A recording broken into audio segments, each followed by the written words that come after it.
見佢真係自己養先咁食，就喺出邊嗰啲好多出邊落嘢噶嘛。哇，炒得好香喎！好香！雞蛋炒麵啊！我整個雞蛋炒麵先。呢個炒麵好食。炒一條啊！好瘦身啊！好瘦到。啲好兄弟嗰啲出品唔會差喺邊嘅。我而家咧去緊中山啊，拍咗咁耐咧都未試過去拍水魚。咁咧今鋪咧真係做水魚。我見佢真係自己養先咁食，就喺出邊嗰啲。如果係普通貨啊，好少食，因為啲手嘢你知啦，好多出邊落嘢噶嘛。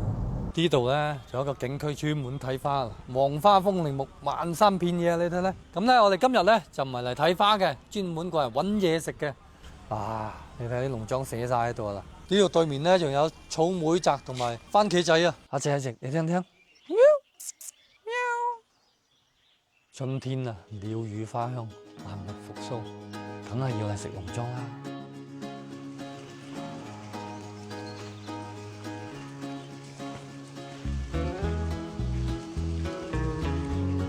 你睇下啲毛水幾靚啦，我覺得仲靚過喺屋企自己養。我咧散養喎。呢邊咧南朗版嘅馬爾代夫，哇，好舒服啊！吹住啲山風喺度坐下。呢個係菜單啦，全部自己養嘅，你睇，你個菜間都日久失修咁樣。哇，啲雞靚喎，老細，夠晒日子喎，養得嗱，起晒菠蘿釘睇下，純惠粟米喎，你啲雞靚到。嗰啲魚養喺邊度？響嗰度鬧到嗰度。哦，喺度啊，我睇睇先，靚喎。呢啲山泉水啊嘛，你睇睇啲山水清到不得了。食大頭條路邊係咁啊？大頭靚啊，整到大頭啦，唔係咁大條嗰條嚟啫嘛。黃身啲啊，見到嗰條係就一條啊，好瘦身啊，好瘦到。兩條，哇！啲羅非都靚喎，紅當當喎，鹽油蒸一流啊。乜大頭喎？呢個鹽油蒸都靚啊，咁瘦身。鹽油蒸。水魚喺邊度啊？哦，呢個水魚靚啊。呢啲水魚都係你自己養㗎？係啊，2斤6啊。2斤6啊，睇下啲活力幾生猛。夠瘦啊！嗱，冇到肥膏啊！你睇養得好肥嗰啲啊，呢度漲晒啲膏出嚟嗰啲冇咁靚，呢啲好瘦身啊，幾似你食嘅。有柴火做生鐵鑊炆嘢啊，一流啊！哇，炒得好香喎！雞蛋炒麵啊！我整個雞蛋炒麵先，炆嘢自給自足啊！啲菜自己種啊，你睇睇，有菠菜有菜心，洗好晒啦。我哋炒個菜心。係鹽油嗰條大頭魚，咁啊水魚炆半隻雞，整個炒麵啊嘛，好靚啊！見啲炒麵。仲要個炒麵啊？係啊，就咁。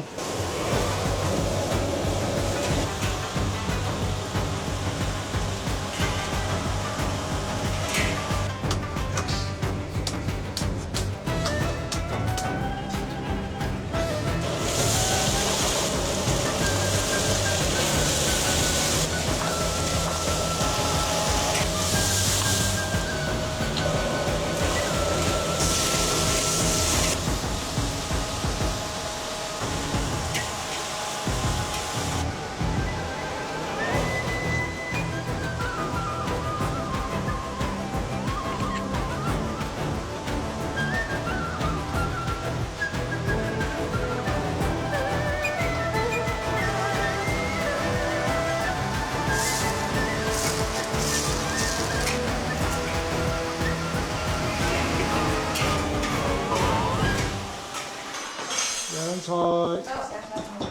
水魚炆雞，水魚炆雞炒麵。雞蛋炒麵，好肚餓啊！整住麵先啊！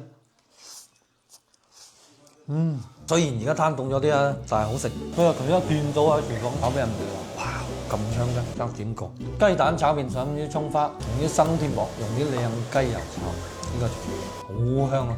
呢個炒麵好食。吊水鮮骨大頭魚啊，老細自己養自己吊水，吊到好瘦身咁啊！即刻叫佢清蒸一條豉油。好滑溜啊喂，一啲腥味都冇啊！呢個大頭魚唔錯。鮮骨大頭，魚種咧就普通大頭嚟啫，佢冇縮骨咁滑身嘅。最主要佢吊得夠瘦，時間長，所以吊到佢好滑，滑得嚟好甜添啊！呢個大頭正，我頭先見到佢有大頭羅非都好靚，因為佢呢度咧全部用啲山水自己啲魚塘養嘅，我養出嚟啲魚咪樣啊，又好腥味，又夠滑，仲有嗰種魚嘅鮮味啊！整埋個魚腸，我中意食大頭魚腸。哇咁嗰啲瘦身魚啲魚腸乜都好，真係好瘦啊入邊。水魚炆雞啊，先試下啲水魚裙邊夠唔夠彈牙先。得喎，夠老身。如果唔夠老身嘅水魚咧，一咬入去腍隻隻嘅，好似食粉皮咁嘅。夠老身嘅水魚，佢炆咗咁耐都好彈牙㗎。一食啲裙邊就知嘅。養得嗰啲比較嫩或者啲溫室魚咧，一煮啲裙邊溶添啊！如果再老嘅水魚去到4-5斤嘅老塘魚啊，咁炆30分鐘啊要，咪咬硬咗。我見到啲雞好靚，嚟咁湯你試下先。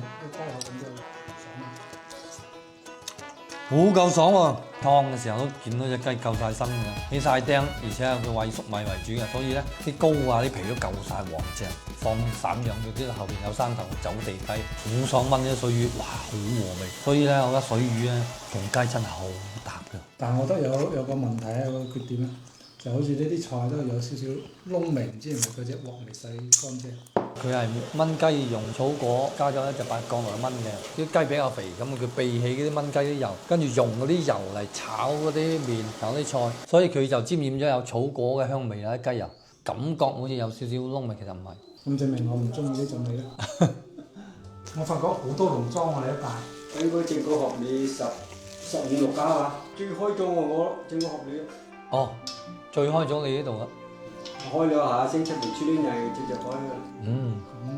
啲食材靚，一食就知啊，水魚真係靚。養咗幾耐咧水魚？佢都養你5年啊嘛。5年啊？唔怪得個皮咁有口感。好彈啊！佢又唔至於話好似嗰啲餵蠶豆料啲水魚咁，一味啊得個硬棍棍咬唔喐。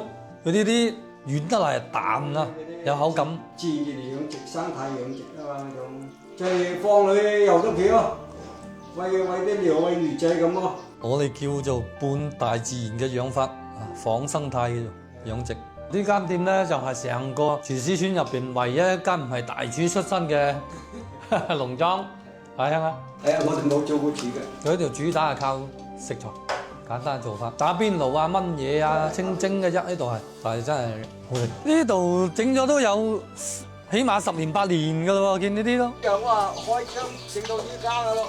幾多年啦16年咯。哦，16年，唔怪之得啦。你哋啲出品幾好啊，真係好味又原生態。下次再嚟啊！啲魚係咪你有份捉翻嚟㗎？啊？啲好兄弟嘅啲出品唔會差喺邊嘅，大家有品味啊！走啦走啦，下次再嚟同你玩啦，拜拜，拜拜啦！